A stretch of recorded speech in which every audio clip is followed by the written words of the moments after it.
তুই এখানে কত বছর পর দেখা বলতো? নিলয়, প্রায় 5 বছর। তুই তো দেখি একটু বদলাসনি, সেই আগের মতোই একই রকম আছিস।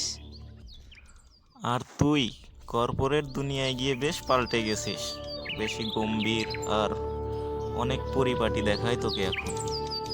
ব্যস্ততা আমাদের আসল, আমি তাকে একটু একটু করে কেড়ে নেয় রে। আজ তোকে দেখে মনে হচ্ছে সেই কলেজ লাইফের দিনগুলো আবার ফিরে গেছি।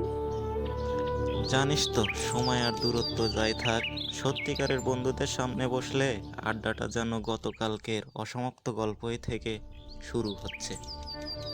একদম ঠিক। চল, আজ অনেকটা সময় ধরে নিয়ে আড্ডা দেব। সব পুরনো গল্প ঝালিয়ে নিতে হবে তো।